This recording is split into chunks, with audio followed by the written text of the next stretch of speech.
Welcome back guys. मेरे YouTube channel में आपका फिर से स्वागत है। मेरा नाम है शुभम फोगाट और मैं आशा करता हूँ आपने मेरी पिछली सिलेबस ओवरव्यू वीडियो ज़रूर देखी होगी। और उसी के चलते मैं अपनी अगली वीडियो में आज यानी कि जो आज की वीडियो है उसके अंदर हम अपनी यूनिट फर्स्ट का पहला टॉपिक जो कि इंट्रोडक्शन टू अकाउंटिंग स्टैंडर्ड जिसके अंदर हम मीनिंग स्कोप ऑब्जेक्टिव करेंगे, वो स्टार्ट करवाता हूँ। तो आशा करता हूँ आपको मेरा लेक्चर पसंद आएगा। तो बिना किसी देरी के शुरू करते हैं। तो हमने पिछले अपने सिलेबस ओवरव्यू में जैसा कि पढ़ा था, हमारी पहली यूनिट का जो पहला टॉपिक था वो था अकाउंटिंग स्टैंडर्ड से रिलेटेड। और उसके अंदर हमें पढ़ना था उसका मीनिंग, हिस्ट्री, ऑब्जेक्टिव और उसके स्कोप क्या क्या है। तो आइए शुरू करते हैं हम कि हमारे अकाउंटिंग स्टैंडर्ड का मतलब क्या होता है, इंट्रोडक्शन क्या है उसकी। तो सबसे पहली चीज़ है accounting standard is a combination of two terms. दो शब्दों के मेल से बना हुआ है अकाउंटिंग स्टैंडर्ड का शब्द। सबसे पहला शब्द है हमारा अकाउंटिंग और दूसरा शब्द है स्टैंडर्ड। तो अकाउंटिंग से हम क्या समझते हैं? अकाउंटिंग जो कि हम शुरू से पढ़ते आ रहे हैं, बच्चे बच्चे को पता है उस चीज़ का। अकाउंटिंग एक आर्ट है और एक साइंस भी है। अगर हम ब्रॉड टर्म बात करें तो accountancy is a science as well as an art. तो अगर हम आर्ट के परस्पेक्टिव से देखें तो it is an art of recording, classifying and summarising in a significant manner and in terms of money transaction and events which are in part at least of a financial character. कहने का मतलब इनका सिर्फ इतना है कि हम किसी भी चीज़ को जो कि फाइनेंशियल नेचर की है, जो कि पैसे के माध्यम से प्रकट की जा सकती है, रिप्रेजेंट की जा सकती है, उसको रिकॉर्ड करेंगे, उसको लिखेंगे, उसको क्लासिफाई करेंगे। क्लासिफाई एज इन जैसे हमारे अकाउंट्स के हमारे तीन रूल्स भी होते हैं, रियल, पर्सनल, नॉमिनल। उस तरह के हम तीन अकाउंट्स के अंदर उनको क्लासिफाई कर सकते हैं। उन अकाउंट्स में भी हम कैश, बैंक, एसेट्स, लाइबिलिटीज, इस तरह की चीज़ों में उनको सब क्लासिफाई भी कर सकते हैं। उसके बाद आता है समराइजिंग। समराइज करने का मतलब क्या होता है? हमारे पास देखिए बहुत विस्तार में ट्रांजैक्शंस की जाती हैं। अगर हम एक बड़ी कंपनी की बात करें तो दिन की हज़ारों ट्रांजैक्शंस हो सकती हैं। तो हम हज़ारों ट्रांजैक्शंस को गो थ्रू नहीं कर सकते, हमें उनको समराइज़ करना पड़ेगा, जिसको बोलते हैं क्लबिंग करना, जो कि ट्रायल बैलेंस में किया जाता है। जैसे फॉर एग्जांपल हमारे पास कैश की बहुत सारी ट्रांजैक्शंस आई तो उनको हम कैश अकाउंट में मर्ज करते हैं। ऐसे ही बैंक की, ऐसे ही हमारे पास एसेट्स की, हमारे पास डेप्रिसिएशन हो गया साल भर। हमारे पास न्यूमरस एसेट्स हैं, हमारे पास बहुत सारे एसेट्स हैं जिनके ऊपर हमने अलग अलग रेट्स पे अलग अलग डेप्रिसिएशन लगाया है। तो उसको हम एक्यूमुलेटेड डेप्रिसिएशन अकाउंट के जरिए दिखाया रिप्रेजेंट करते हैं। तो उस तरह की चीज़ें हैं जो समरी के फॉर्म में बनता है। और फिर जब ये सारी चीज़ें at the end of the year, financial year के हमारे अंत में फाइनलाइज की जाती हैं, तो उनको profit and loss account, balance sheet, cash flow statements, fund flow statements, इनके थ्रू, नोट्स टू अकाउंट, इनके थ्रू समराइज किया जाता है ताकि वो एक प्रॉपर रिपोर्टिंग जो है उनकी की जा सके। तो वही चीज़ यहाँ पे कही जा रही है। और उसके बाद हम आते हैं स्टैंडर्ड पे। तो स्टैंडर्ड क्या होता है? Standard is a yard stick against which something is being compared. Yard stick का मतलब क्या होता है? यार्ड स्टिक मतलब यहाँ पे कहने का मतलब है एक स्टैंडर्ड सेट करना, कि एक बेंचमार्क सेट करना कि भाई हमारे पास ये लेवल है, ये क्वालिटी का स्तर है हमारा, कि और हमको इस स्तर के इर्द गिर्द ही अपनी जो कार्य प्रणाली है उसको रखना है। ठीक है, तो ये वो उस चीज़ के बारे में यहाँ पे जिक्र किया है। तो it means a generally accepted model और एन आइडियल, मतलब जो जर्नली दुनिया भर में या किसी पर्टिकुलर रीजन में, चाहे छोटा हो चाहे बड़ा हो, इससे फर्क नहीं पड़ता, बट जब वो एक जर्नली एक्सेप्टेड प्रिंसिपल या एक जर्नली एक्सेप्टेड रूल बन जाता है तो उसको स्टैंडर्ड का नाम दिया जाता है। तो it serves as a guide post for truth and fair dealing. कहने का मतलब ये है कि जब हम एक चीज़ का बेंचमार्क सेट कर देते हैं, जब हम एक चीज़ की क्वालिटी फिक्स कर देते हैं, तो वो एक गाइड पोस्ट बन जाता है, एक आइडियल बन जाता है लोगों को देखने के लिए, एक गाइड जो है का काम करता है। वो चीज़ हमारा स्टैंडर्ड कहलाती है। तो अगर हम कॉलर साहब की बात करें तो उन्होंने अपने शब्दों में अकाउंटिंग स्टैंडर्ड को विस्तारित किया है, जिसका जो है accounting standard is defined as a mode of conduct imposed on accountants by custom, law और प्रोफेशनल बॉडी। बिल्कुल सही बात है। अकाउंटिंग स्टैंडर्ड क्या है? एक मोड ऑफ कंडक्ट है, एक कोड है, एक सेट ऑफ रूल्स हैं, प्रोटोकॉल्स हैं, जो कि जनरली एक्सेप्ट किए जाते हैं अकाउंटेंट्स या चार्टर्ड अकाउंटेंट्स, कोस्ट अकाउंटेंट्स, जो भी अकाउंटेंट बॉडी होती है, जो भी अकाउंटेंसी फील्ड से रिलेटेड है। तो जब वो एक सेट ऑफ रूल्स को जनरली एक्सेप्ट करना स्टार्ट कर देते हैं तो उनको अकाउंटिंग स्टैंडर्ड बोलते हैं। और यहाँ पे बात की जा रही है कस्टम लॉ और प्रोफेशनल बॉडी की। बिल्कुल सही बात है। आप, मैं या कोई हमारे यहाँ साधारण मनुष्य अकाउंटिंग स्टैंडर्ड नहीं बना सकता। उसके लिए हमको एक स्टेटूटरी बॉडी, प्रोफेशनल बॉडी, जैसे आईसीएआई, जैसे आईएएसबी यानी इंटरनेशनल अकाउंटिंग स्टैंडर्ड बॉडी, या एफएएसबी फाइनेंशियल अकाउंटिंग स्टैंडर्ड बॉडी, इस तरह की जो प्रोफेशनल बॉडीज हैं जहाँ पे जो प्रोफेशनल चार्टर्ड अकाउंटेंट्स हैं, सीपीएज है, सीएफए है, एसीसीए हैं, इस तरह के जो प्रोफेशनल लोग हैं, वो मिलकर मार्केट रिसर्च करते हैं, मार्केट की प्रॉब्लम्स को समझते हैं, फाइनेंशियल जो प्रॉब्लम्स हैं उनको रिकॉग्नाइज करते हैं, आइडेंटिफाई करते हैं, उनको उनके बेसिस पे नए नए अकाउंटिंग स्टैंडर्ड्स डेवलप करते हैं या पुरानों को मॉडिफाई करते हैं, उनको अमेंड करने की कोशिश की जाती है। तो वो चीज़ यहाँ पे उनका जिक्र किया जा रहा है। तो अब ये इन्होंने कुछ स्टेप दिए हुए हैं, इनको पढ़ने की कोशिश करते हैं। तो नंबर 1 स्टेप है जो है वो है recognition of events and transaction in financial statement. ठीक बात है। फाइनेंशियल स्टेटमेंट में हम जो इवेंट्स हो रहे हैं, जो ट्रांजैक्शंस हो रही हैं, हमको रिकॉग्नाइज करने की कोशिश करेंगे, तो उनसे तभी तो कोई हम इंटरप्रिटेशन निकाल पाएंगे कि कंपनी की फाइनेंशियल पोजीशन कैसी है, कंपनी फ्यूचर में क्या परफॉर्म करेगी, उसकी पास्ट परफॉर्मेंस कैसी है, forecasting, budgeting decisions, capital structure decisions, आगे इन्वेस्ट करना चाहिए किसी को या नहीं करना चाहिए, हम कितने क्रेडिबल हैं, हम हमारी क्रेडिबिलिटी कितनी है कि हम किसी से, बैंक से या किसी फाइनेंशियल इंस्टीट्यूशन से कल को लोन मांगने जाएंगे तो हमको लोन किस गारंटी पे मिलेगा। वो सारी चीज़ें जो है वो हम रिकॉग्नाइज करते हैं कि इनके बेसिस पे जो फाइनेंशियल स्टेटमेंट्स हमको ट्रांजैक्शन रिप्रेजेंट करती है। उसके बाद transacting and measuring the events, जो इवेंट्स हो रखे हैं उनको ट्रांजैक्ट किया जाता है, उनको मेजर किया जाता है। भाई बिना फाइनेंशियली मेजर करे किसी भी इवेंट को तो हम फाइनेंशियल अकाउंटेंसी में ला ही नहीं सकते ना।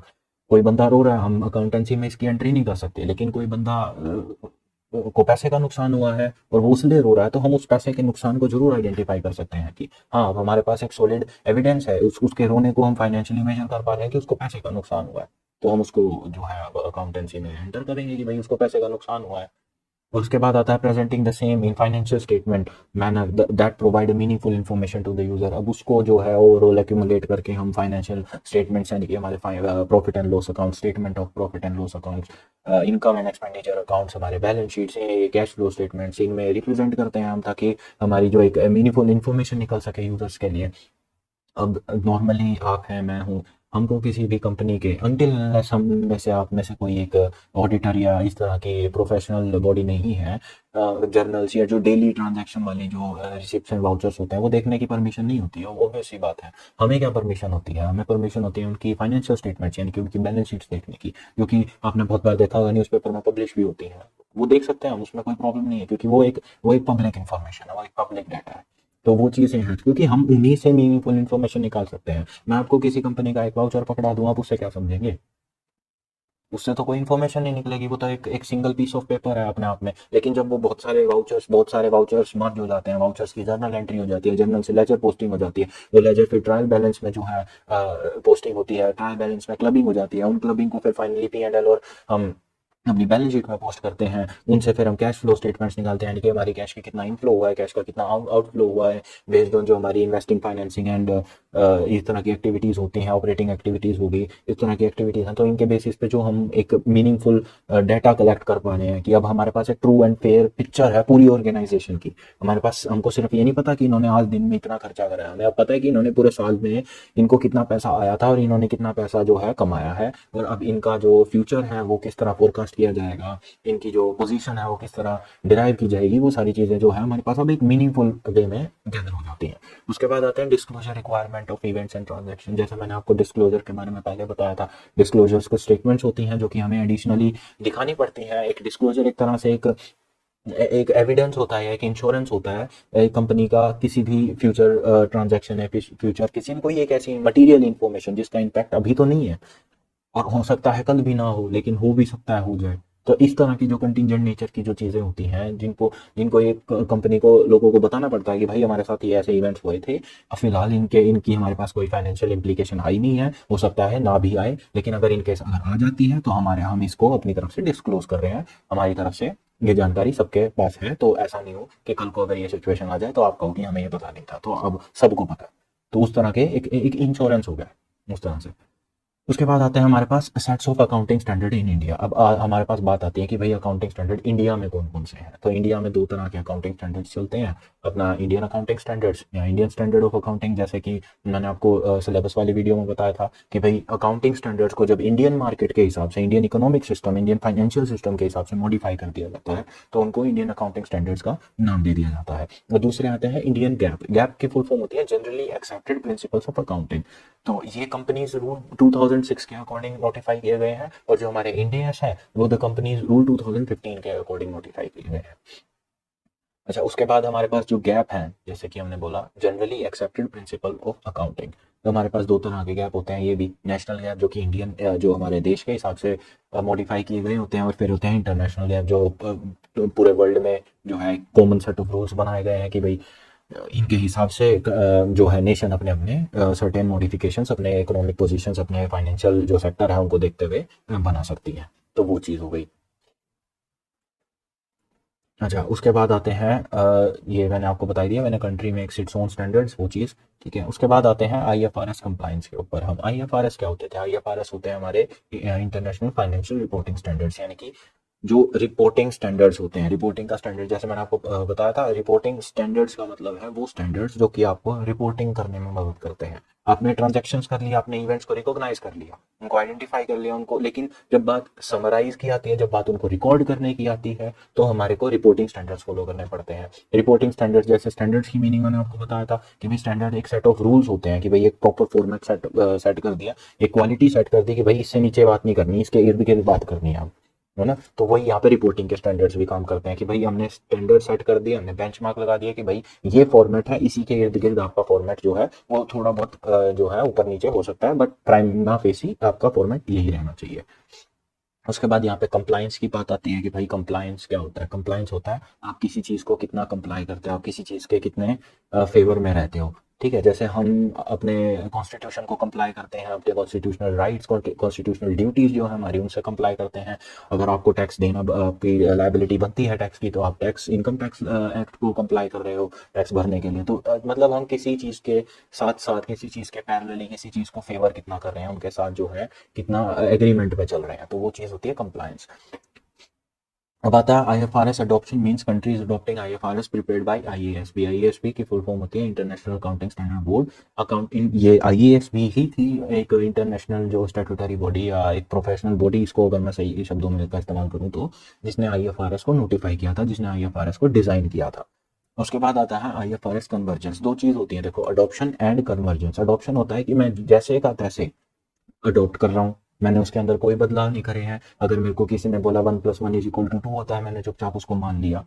कन्वर्जेंस होता है कि मैं दूसरे के बिलीफ को अपने बिलीफ के साथ मर्ज करके एक नई इंफॉर्मेशन क्रिएट करूं। फॉर एग्जांपल, जैसे किसी ने मुझे बोला 1+1=2 होता है और मुझे पता है कि 1+2=3 होता है, तो इस तरह की इंफॉर्मेशन जब मैं मर्ज कर दूंगा कि 1+1+2=4 होना चाहिए, तो इसको बोलते हैं कन्वर्जेंस। कि भाई मेरे अडॉप्शन मतलब मैंने उसके अंदर कोई चेंज नहीं करा। जैसे अकाउंटिंग स्टैंडर्ड्स थे, accounting standard 1 disclosure, accounting standard 2 inventory, तो इस तरह से मैंने यूं कहीं उठा लिए और उसको अप्लाई कर दिया। लेकिन जब बात Indian market system, financial system की आई, तो मुझे लगा यार ये यूं कहीं तो नहीं लगेंगे हमारे पास। हमारे पास कुछ चीज़ें उन जैसी नहीं है। हमारा जो स्ट्रक्चर है चीज़ों को चलाने का, जो फाइनेंशियल स्ट्रक्चर है हमारा इकोनॉमी का, वो बाकी दुनिया से थोड़ा अलग है। तो हम उसके अंदर जो मॉडिफिकेशंस करते हैं, हम मॉडिफिकेशंस करते हैं उसके अंदर अपने सिस्टम्स के हिसाब से, अपने जो प्रिंसिपल्स हैं उनके, अपने बिलीव्स के हिसाब से, प्रैक्टिसेस के हिसाब से।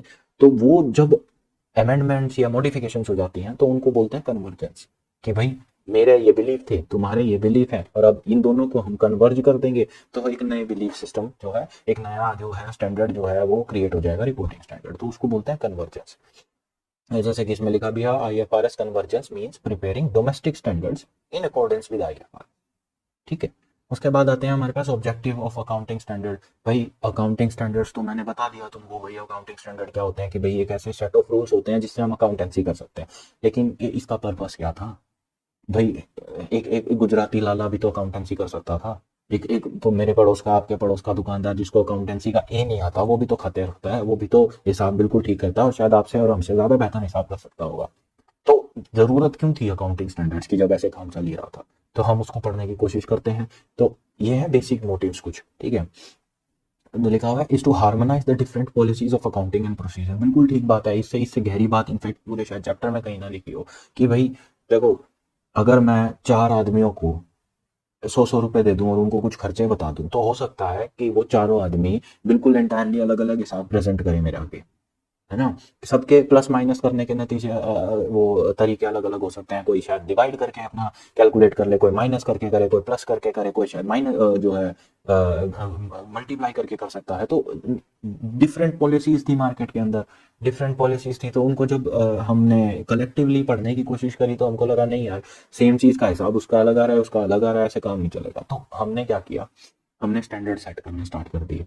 हमने धीरे धीरे करके हमने जो है वो बेंचमार्क सेट करने कर दिए कि नहीं भाई देख, ऐसे काम नहीं बनेगा। हम एक एक एक तरीका बता रहे हैं तुमको, तुम इस तरीके के आसपास जो है अपना अगर अकाउंटेंसी करोगे तो बहुत बढ़िया बात है, दूसरों को भी समझ में आना आसान होगा। तो वो हार्मोनाइजेशन जो है वो करनी जरूरी थी।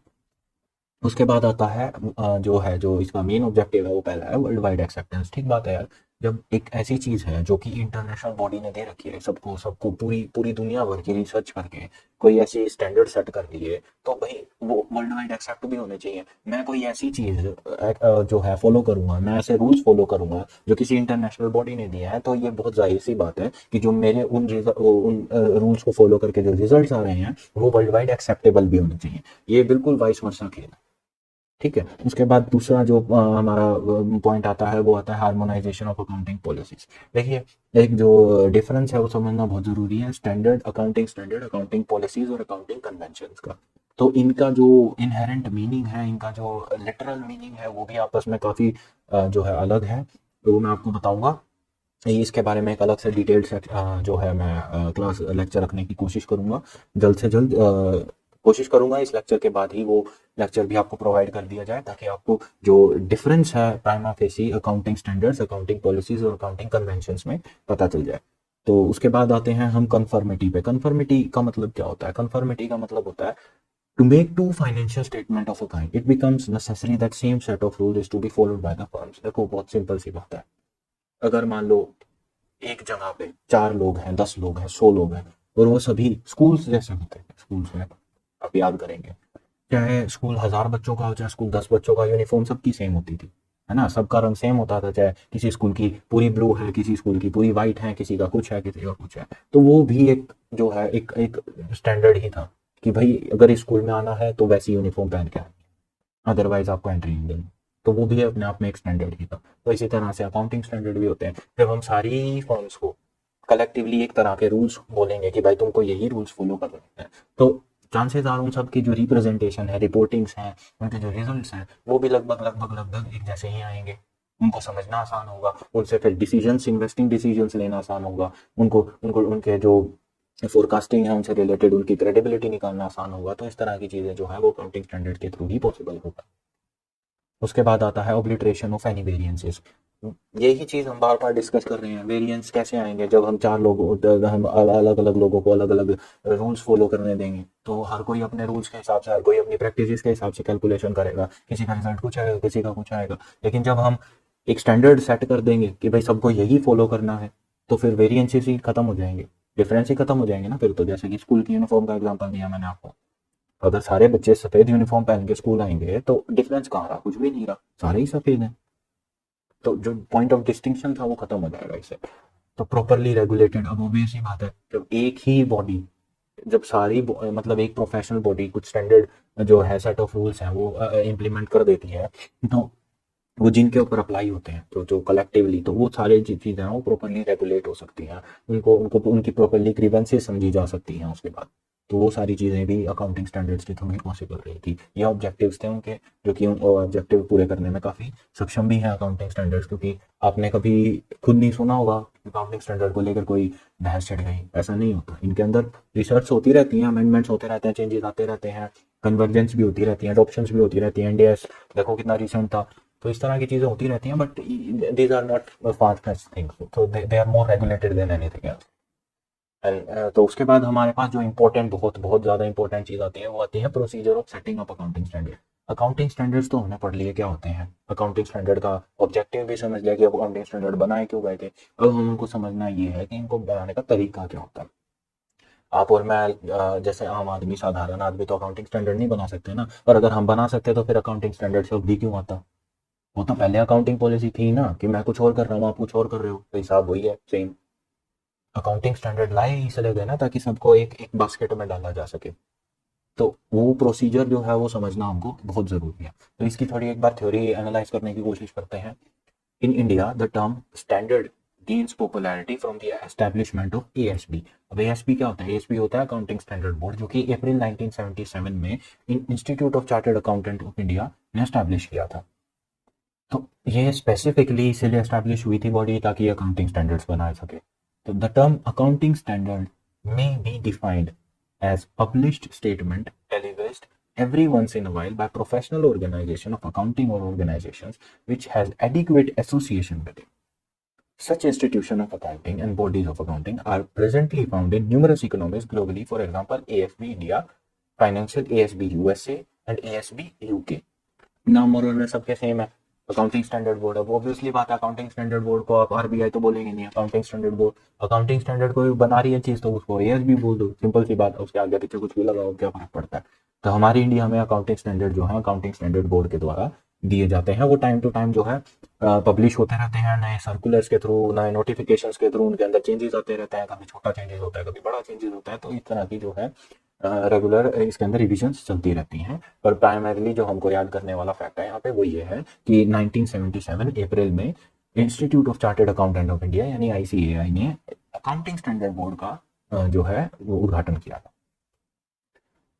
अच्छा, उसके बाद हमारे को इंटरनेशनल लेवल में जो है आईएएस भी देखने को मिल जाते हैं, जो कि इंटरनेशनली अकाउंटिंग स्टैंडर्ड्स बनाते हैं, तो वो चीज़ें हैं। उसके बाद आते हैं parties involve in setting of accounting standard, कौन कौन लोग हैं, कौन कौन जो बॉडीज हैं, कॉर्पोरेट बॉडी है क्या, प्रोफेशनल बॉडी होगी क्या, या फिर कोई स्टैट्यूटरी बॉडी है क्या, गवर्नमेंट है, तो इस तरह की जो पार्टीज हैं, कौन कौन सी पार्टीज हैं जो इन्वॉल्व हो सकती हैं अकाउंटिंग स्टैंडर्ड को बनाने में। तो सबसे पहले आती है हमारे पास सिक्योरिटीज एंड एक्सचेंज कमीशन। देखिए ये सेबी नहीं है, it is different from it. तो हमें ये देखना ज़रूरी है कि फैक्चुअली हमें करेक्ट होना बहुत ज़रूरी है कुछ चीज़ों को लेकर, और ये सिंस थ्योरेटिकल एस्पेक्ट हैं तो इसके अंदर ज़्यादा चीज़ें हैं भी नहीं। अगर आपकी बेसिक अंडरस्टैंडिंग अच्छी है तो ये समझना कुछ मुश्किल नहीं है। तो बस ये फैक्ट्स हैं हमारे पास कुछ, जैसे एएसबी 1977 वाला, और अब जैसे ये पार्टीज हैं, तो ये फैक्चुअल इन्फॉर्मेशन है, इनको याद करने की कोई खास आवश्यकता है नहीं। बट थ्योरेटिकल अगर क्वेश्चन आता है 16 मार्क्स का, जो कि आने के पूरे चांसेस भी हैं, तो आपको ये अगर आप लिखेंगे तो ऑब्वियस सी बात है आपके मार्क्स जो है काफ़ी अच्छे हो सकते हैं। तो हमारा जो पहला है वो है सिक्योरिटीज एंड एक्सचेंज कमीशन। तो एक इंटर स्टेट ऑर्गेनाइजेशन थी जो क्रिएट की गई थी 1929 के स्टॉक क्रैश के बाद। हमारा 1929 में स्टॉक मार्केट क्रैश हुआ होगा, तो उसके बाद जो है हमारा ये एसईसी को सेटअप किया गया था टू मॉनिटर करने के लिए हमारी जो सिक्योरिटीज हैं उस तरह के, जैसे आज सेबी है उस टाइम ये था हुआ करता था। तो ये हमारी भी पार्टी है। अब देखो स्टॉक एंड एक्सचेंज कमीशन, इसका ये किस लिए बनाया जाता है, ये इसलिए बनाया जाता है ताकि कंपनीज की जो कैपिटलाइजेशन है उसको मॉनिटर किया जा सके। अब अगर ये ही अकाउंटिंग स्टैंडर्ड का पार्ट नहीं बनेगा तो फिर क्या बनेगा, क्योंकि देखिए मार्केट ट्रेंड को समझना सबसे अच्छा किसका काम है, सेबी का, या उससे पहले जो ये एसईसी थी उसका था। तो मार्केट में जो कैपिटलाइजेशन या कैपिटल मूवमेंट्स हैं, स्टॉक मूवमेंट्स हैं, ट्रेड जो पर्सपेक्टिव है लोगों का उसको मॉनिटर करना, उसके हिसाब से जो फीड्स देनी है, तो वो सबसे बेटर कौन कर सकता है, वो यही ऑर्गेनाइजेशन कर सकती है। तो इसलिए ये तो पार्ट होना बनता भी था उसका। उसके बाद आते हैं अमेरिकन इंस्टीट्यूट ऑफ सीपीए।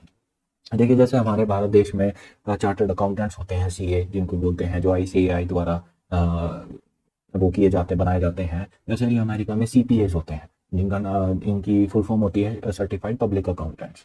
तो इस तरह से और ये बनाए जाते हैं, जैसे हमारे यहाँ आईसीएआई है वहाँ पे एआईसीपीए है, अमेरिकन इंस्टीट्यूट ऑफ सीपीएस। तो इस तरह से जो है वो भी हमारा ये अकाउंटिंग स्टैंडर्ड्स हैं, इनके अंदर भागीदार होते हैं बनाने के अंदर।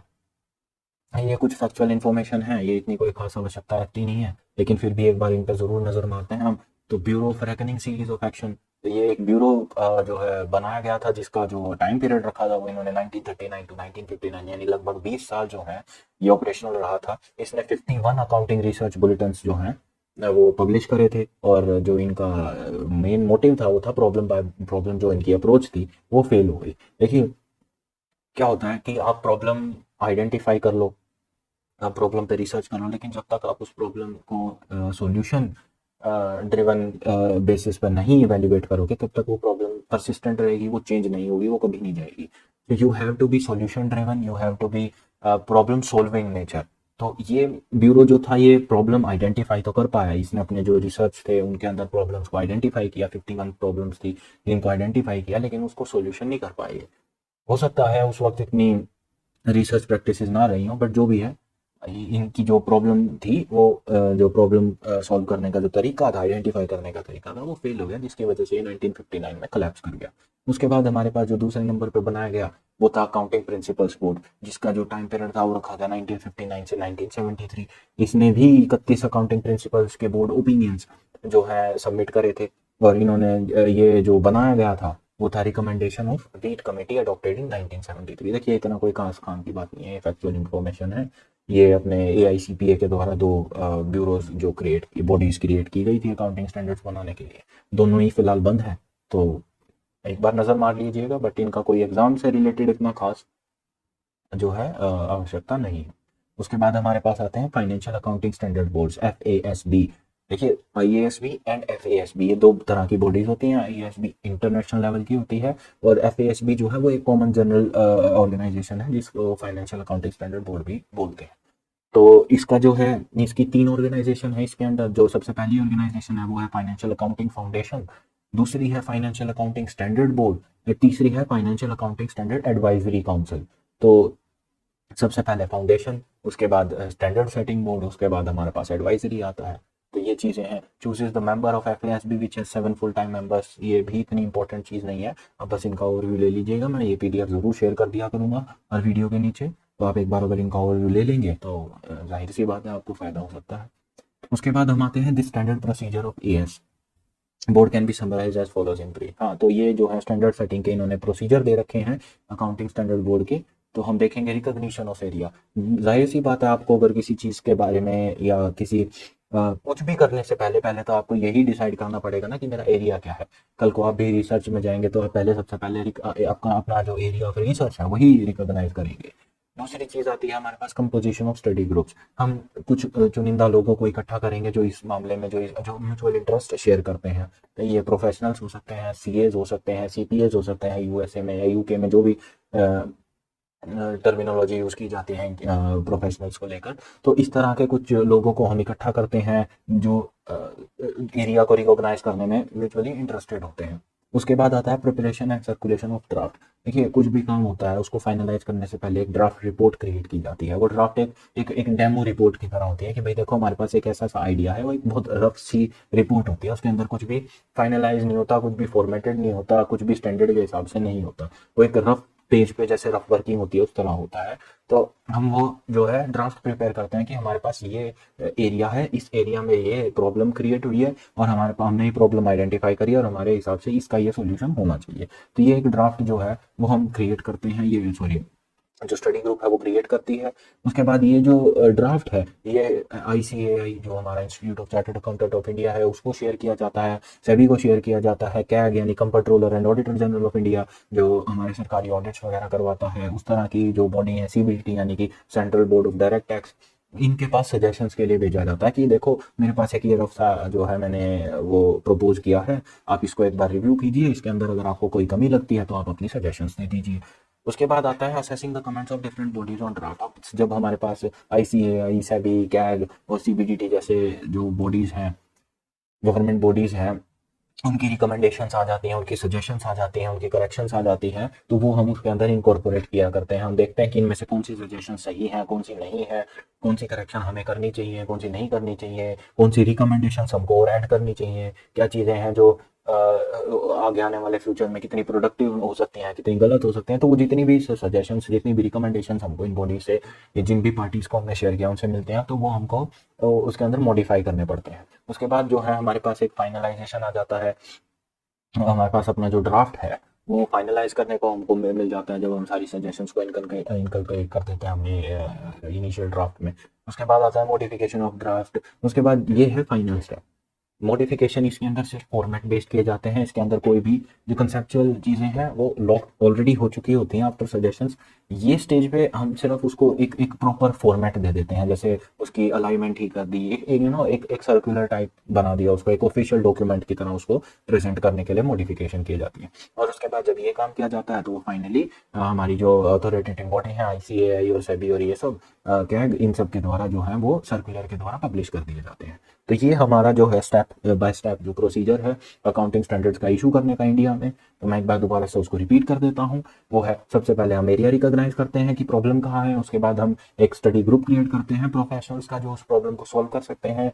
वो प्रॉब्लम सॉल्विंग जो स्टडी ग्रुप है वो एक ड्राफ्ट रिपोर्ट क्रिएट करता है कि ये हमारे पास प्रॉब्लम थी, ये हमारा जो है सोल्यूशन है। वो सोल्यूशन का जो ड्राफ्ट है वो मल्टीपल पार्टीज जैसे ICAI, CBDT, सेबी, इन सब के पास जाता है रिकमेंडेशंस के लिए। जब इनकी रिकमेंडेशंस आ जाती हैं, उन रिकमेंडेशंस को मद्देनजर रखते हुए हम अपने ड्राफ्ट में जो कंसेप्चुअल चेंजेस होते हैं वो कर देते हैं। उसके बाद जब हम जो चेंजेस करने के बाद हम अपने ड्राफ्ट को एक ऑफिशियल फॉर्मेट दे देते हैं। और जब ये सब काम हो जाता है तो फाइनली जो हमारा एक ड्राफ्ट था वो अकाउंटिंग स्टैंडर्ड बन के पब्लिश कर दिया जाता है। तो ये हमारा स्टेप बाय स्टेप प्रोसीजर है। उसके बाद हम आते हैं बेनिफिट्स के ऊपर कि अकाउंटिंग स्टैंडर्ड के बेनिफिट्स क्या हैं। देखिए, बहुत कॉमन सेंस वाली बात है इतना पढ़ने के बाद मुझे लगता नहीं कि इसके अंदर कोई बहुत सोच विचार करने की बात है कि भाई हमको अकाउंटिंग स्टैंडर्ड क्यों चाहिए। जाहिर सी बात है, पहला पॉइंट पढ़ेंगे उससे पता भी चल जाएगा कि भाई enhancing credibility and consistency of financial statement. ठीक बात है यार, जब हम एक standard set of rules follow करेंगे, हम रूल्स के अकॉर्डिंग चलेंगे। हम सड़क पे रूल्स के अकॉर्डिंग चलते हैं। हमारे इंडिया में लेफ्ट टू राइट सिस्टम है, या कहीं भाई यूएसए में हमसे अपोजिट सिस्टम है, जो भी सिस्टम है वो चीज़ें हैं। तो हम रूल्स के हिसाब से चलते हैं तो चीज़ें जो है रोड पे ऊपर एक्सीडेंट्स के होने की मात्रा कम हो जाती है।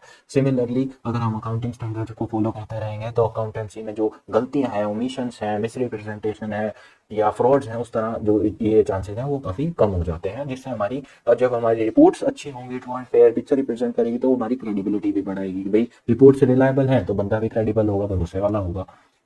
उसके बाद आता है beneficial for accountants and auditors. Obviously बात है, अगर आपकी रिपोर्ट्स अच्छी है तो ऑडिट करने में आसान होगा। वरना अदरवाइज तो कितनी छोटी छोटी गलतियां होती हैं जिनको ऑडिटर्स ठीक करता करता परेशान हो जाता है। फाइनेंशियल स्टेटमेंट तक तो वो बाद में पूछेगा। तो अगर आप रूल्स के हिसाब से चल रही है आपकी ऑर्गेनाइजेशन, तो हर किसी के लिए जो है काम करना उस एक एक ट्रू एंड फेयर एनवायरनमेंट में आसान हो जाता है। उसके बाद आता है डिटरमाइनिंग मैनेजरियल अकाउंटेबिलिटी। और हमारे पास एक बहुत एक जो है प्रॉपर पिक्चर है कि हमारे पास जो इंफॉर्मेशन है, फाइनेंशियल इंफॉर्मेशन है, वो हमने ठीक तरह से रिकॉर्ड करी है। तो इस हिसाब से हमारे पास जो रिस्पॉन्सिबिलिटीज है, वो चाहे फाइनेंशियल डिपार्टमेंट की हो, चाहे किसी एडमिनिस्ट्रेटिव डिपार्टमेंट की हो, तो हम प्रॉपर पोस्ट एलोकेट करने के बाद ये डिफाइन कर सकते हैं कि कौन सा जो है डिपार्टमेंट है ऑर्गेनाइजेशन का, वो कितना रिस्पॉन्सिबल है। उसको जो बजट एलोकेट किया जा रहा है, उस बजट को वो कितनी एफिशिएंटली यूटिलाइज कर रहा है, कहीं वो ओवर एक्सपेंस तो नहीं कर रहा, कहीं वो अंडर एक्सपेंस तो नहीं कर रहा। तो इस तरह की चीज़ें जो है हम अगर प्रॉपरली डिफाइन कर सकें, तो हम उसमें से ना रिस्पॉन्सिबिलिटी जो है वो डिफाइन कर सकते हैं कि भाई कौन सा जो है मैनेजरियल लेवल पे कितना बंदा रिस्पॉन्सिबल है और कितना नहीं है, और कहाँ सुधार की जरूरत है। उसके बाद आते हैं reforms in accounting theory and practice. सही बात है, अकाउंटिंग स्टैंडर्ड एक ऐसी चीज़ है जो बहुत टाइम टू टाइम जो है अपडेट होती रहती है। क्योंकि देखिए मार्केट कोई मेरे एक से या आपके एक से तो बना नहीं है, हज़ारों लाखों। जैसे कि मैं कुछ टाइम पहले पढ़ रहा था, इंडिया में लगभग लगभग 70 लाख के अराउंड जो है एमएसएमईज हैं। तो अब देखिए 70 लाख एमएसएमईज को रेगुलेट करना कोई आसान काम नहीं है इनको। और इसके ये इतनी रैपिडली चेंज होती रहती हैं आजकल, डिजिटल जो है वो इतना ज़माना बढ़ चुका है कि ये चीज़ें ना बहुत जल्दी जल्दी चेंज हो रही हैं। जैसे बहुत रिसेंट की जो अभी आपने सुना भी होगा, ये बिटकॉइन को, क्रिप्टो करेंसीज को लेकर सरकार में कितनी जो है डिस्कशंस चल रही हैं। इससे पहले यूपीआई को लेकर काफ़ी डिस्कशन चलती रही थी। तो ये चीज़ें बहुत डायनामिक होती हैं, तो हमको कहीं ना कहीं अपनी जो अकाउंटिंग पॉलिसीज़ हैं, अपने अकाउंटिंग स्टैंडर्ड्स हैं, इनको इनके हिसाब से ना मॉडिफाई करते रहना पड़ता है, अदरवाइज वो आउटडेट हो जाते हैं। और जिस हिसाब से, जिस स्पीड से दुनिया हमारी आगे बढ़ रही है, जो इंफॉर्मेशन टेक्नोलॉजी की ग्रोथ है, अगर हमने उसको अपने स्टैंडर्ड्स के हिसाब से, अपने स्टैंडर्ड्स को उस ग्रोथ के प्रोपोर्शनेट अगर उसको मॉडिफाई नहीं किया, उसको डायनामिक किया, अडेप्ट नहीं करा, तो हम कहीं ना कहीं अपने अकाउंटेंसी वाले फील्ड में, फाइनेंस फील्ड में, जो कि ऑलरेडी कहीं ना कहीं थोड़ा पीछे रहता है इन चीज़ों से, और पीछे रह जाएंगे। उसके बाद आते हैं हमारे पास कंपेरेबिलिटी इन फाइनेंशियल स्टेटमेंट। अब वही वाली बात है, जब सारे ही एक जैसा रूल फॉलो करेंगे तो कंपेयर करना आसान हो जाएगा ना। सबका फॉर्मेट एक जैसा होगा तो कंपेयर करना आसान है सबको। हमें ये नहीं देखना पड़ेगा कि कौन सी चीज़ उसमें कहाँ लिखी है और उस वाले कंपनी में कहाँ लिखी है। हमें एग्जैक्टली पता है, सबकी बैलेंस शीट एक जैसी दिखती है, हम तो आसानी से फिगर आउट कर सकते हैं कि भाई ये चीज़ वहाँ होगी, ये चीज़ वहाँ होगी, कौन सी चीज़ नोट नंबर 7 में है, कौन सी चीज़ नोट नंबर 8 में है। इस तरह की चीज़ें जो हैं वो अकाउंटिंग स्टैंडर्ड से रेगुलेट की जा सकती है। उसके बाद आता है standardisation of alternate accounting treatment. देखिए कोई भी चीज़ को करने के बहुत सारे अकाउंटिंग ट्रीटमेंट होते हैं। आपने जैसे अपने 11th-12th में पढ़ा होगा, डेप्रिसिएशन लगाने के भी 70 तरीके होते हैं। लेकिन हमें जो है वो स्टैंडर्ड सेट करने के से जो फ़ायदा होता है वो ये होता है कि हम एक एक कंसिस्टेंसी मेंटेन कर सकते हैं। अगर मान लो हमने return down value method use करा डेप्रिसिएशन का, तो हम over a period of time उसको बदल नहीं सकते। एक तरह के जो हमारे रूल्स हैं वो बनाए गए हैं, तो ये चीज़ें होती हैं, तो इससे कंसिस्टेंसी आती है। ऐसा नहीं है कि हम आज रिटर्न डाउन लगा रहे हैं, अगले साल स्ट्रेट लाइन लगा रहे हैं, फिर कोई वेटेड एवरेज मेथड लगा रहे हैं, फिर कुछ और लगा रहे हैं। इस तरह की चीज़ें से ना इनकंसिस्टेंसी क्रिएट होती है, आपकी क्रेडिबिलिटी खराब होती है। तो अगर आप एक ही मेथड को over longer period of time follow करेंगे, तो इससे आपकी जो बुक्स हैं, जो आपकी फाइनेंशियल स्टेटमेंट है, वो ओवर या अंडर वैल्यूएशन जैसे चीज़ों से भी बचेंगी, मिस रिप्रेजेंटेशन भी नहीं होंगी। तो इस तरह की बहुत सारी जो है फॉल्स इंफॉर्मेशन है, फॉल्स रिपोर्टिंग है, उससे बचा जा सकता है अगर आप सही से अपना अकाउंटिंग जो है, प्रॉपर अकाउंटिंग ट्रीटमेंट जो है as in accordance with accounting standard follow करते हैं, तो वो चीज़ें हैं वो स्टैंडर्डाइज हो सकती हैं। उसके बाद आते हैं हम स्कोप पे कि भाई अकाउंटिंग स्टैंडर्ड का स्कोप क्या है, तो अभी तक हमने क्या क्या पढ़ लिया? अभी तक हमने पढ़ा अकाउंटिंग स्टैंडर्ड का मीनिंग क्या है, अकाउंटिंग स्टैंडर्ड के ऑब्जेक्टिव्स क्या है, अकाउंटिंग स्टैंडर्ड का जो प्रोसीजर है सेटअप करने का वो क्या है। अब हम फाइनली पहुंचे हैं अपने जो टॉपिक है वो है स्कोप ऑफ अकाउंटिंग स्टैंडर्ड। तो अकाउंटिंग स्टैंडर्ड्स का स्कोप क्या होता है? देखो इसको पढ़ने की जरा कोशिश करते हैं। An attempt has been made for issuance of accounting standard which are in compliance with the prerequisite of pertinent laws, usages, conventions and trade environment of the country. देखिए ये कहना यहाँ पे ये चाह रहा है कि हम अकाउंटिंग स्टैंडर्ड को अब्रप्टली नहीं लगा सकते। हम ऐसा नहीं है कि हम किसी के ऊपर एकदम से कोई जो है एक रूल थोप देंगे कि भाई तुझे अब यही फॉलो करना, नहीं। प्रॉपर रिसर्च की जाती है, जैसे कि पहले भी पढ़ा था हमने कि भाई आइडेंटिफाई एक एरिया जो है प्रॉब्लम का या रिसर्च का वो आइडेंटिफाई किया जाता है। तो वही सब चीज़ें हैं कि भाई जो ऑलरेडी उस एरिया में चीज़ें चली आ रही हैं पीछे से, किसी के बिलीव्स को, किसी कन्वेंशंस को, किसी के ट्रेडिशंस को चेंज करना बहुत मुश्किल काम है, खासकर आज के टाइम पे। तो अकाउंटिंग स्टैंडर्ड का भी यही जो है चैलेंज रहा है सबसे बड़ा, कि जो हम ऑलरेडी जो फॉलो करते आ रहे हैं, जो ट्रेडिशनल अकाउंटिंग सिस्टम है उसको बदल पाना ज़रा मुश्किल है। ट्रेडिशनल से मेरा मतलब सिंगल एंट्री सिस्टम हो गया, तो उस तरह की तो single entry to double entry convert करना ही अपने आप में एक बड़ा मुश्किल काम हो जाता है। तो वो same is the case with accounting standard, कि जो ऑलरेडी चलते आ रहे हैं कन्वेंशंस, उनको चेंज करके, उनको ना सिर्फ चेंज करना बट उनको मैंडेटरीली अकाउंटिंग स्टैंडर्ड उनके ऊपर जो है इम्प्लीमेंट करना, ये अपने आप में काफ़ी बड़ा जो है चैलेंजिंग टास्क था। बट ये भी हमारे स्कोप में आता है, क्योंकि बिना इम्प्लीमेंट करे फिर फायदा है क्या अकाउंटिंग स्टैंडर्ड का? मैं कोई रूल बना दूं, मैं एक स्टैंडर्ड सेट कर दूं, लेकिन मैं उसको इम्प्लीमेंट नहीं करना, तो फायदा क्या उसका? मेरे को इम्प्लीमेंट करना पड़ेगा ना वो। उसके बाद आता है the very nature of as will pose problem in preparation and presentation of financial data. ठीक बात है यार। देखिए अकाउंटिंग स्टैंडर्ड्स कितने भी अच्छे क्यों ना हो, लेकिन वो थोड़े स्ट्रिक्ट नेचर के होते हैं, वो डिफाइंड होते हैं, वो बिल्कुल डेफिनेट होते हैं कि अगर उनके अंदर लिखा है कि आपको जो इन्वेंटरी की वैल्यूएशन है वो पोस्ट और NRV which ever is less पे करनी है, तो आपको उसी हिसाब से करनी पड़ेगी। अदरवाइज आपके ऊपर जब आप अपनी बैलेंस शीट या जो अपने फाइनेंशियल स्टेटमेंट है वो अपनी इनकम टैक्स रिटर्न में या कोई भी रिटर्न है उसके अंदर अपलोड करते हैं, तो वहाँ पे आपको कंप्लाइंस की पेनल्टी भी देनी पड़ सकती है, क्योंकि आपने मिस रिप्रेजेंट करा है। तो कहीं ना कहीं इनकी जो नेचर है वो अपने आप में थोड़ी स्ट्रिक्ट है। तो इस तरह की चीज़ें हैं। तो इसमें लिखा है applicable to items that have material effect, तो ऑब्वियसली बात है हमारा सारा ही अकाउंटेंसी का जो सिस्टम है वो इसी अंडरलाइन जो फैक्ट है उस पर बना है कि या तो जो इन्फॉर्मेशन है वो फाइनेंशियल नेचर की होनी चाहिए और उसका इफेक्ट जो है वो मटेरियल नेचर का होना चाहिए। अब ऐसी ट्रांजैक्शन को मैं रिकॉर्ड करके क्या करूंगा जिसका फर्क 1-2 रुपए का है? उसको उसका कोई फायदा नहीं है। तो हमको ऐसी कोई जो फाइनेंशियल नेचर की इंफॉर्मेशन है जिनका बहुत मटेरियल इफेक्ट है, किसी का 1 लाख रुपए का इफेक्ट है, किसी का 10 करोड़ रुपए का, किसी का 100 करोड़ रुपए का है, इस तरह की इन्फॉर्मेशन अगर हम रिकॉर्ड करते हैं तो ये हमारी अकाउंटेंसी का जो है पार्ट बनती है, ना कि 1 रुपया ऊपर नीचे हो गया। वो चीज़ें तो राउंड ऑफ में, इसीलिए राउंड ऑफ का कॉन्सेप्ट भी इसीलिए बनाया गया था। तो ये चीज़ें इमटेरियल है, तो हमें मटेरियल जो चीज़ों पे है उन पर फोकस करना पड़ता है। तो इस तरह ये चीज़ें हैं, आप एक बार इनके ऊपर नज़र मारेंगे तो आपको ज़रूर समझ में आ जाएगा। उसके बाद हमारे पास आते हैं टाइप्स ऑफ अकाउंटिंग स्टैंडर्ड। अब ये टाइप्स ऑफ अकाउंटिंग स्टैंडर्ड मतलब हमारे पास कितने तरह के अकाउंटिंग स्टैंडर्ड्स हैं, ये हम थोड़ा थोड़ा जो है अपने अगले लेक्चर में कवर करने की कोशिश करेंगे। मैं आशा करता हूँ आपको आज का लेक्चर जो है पसंद आया होगा, और अगर आपको आज का लेक्चर पसंद आया है तो हम अगले लेक्चर में ज़रूर मिलेंगे। तब तक के लिए धन्यवाद। लाइक करें, सब्सक्राइब करें और शेयर ज़रूर करें। Thank you.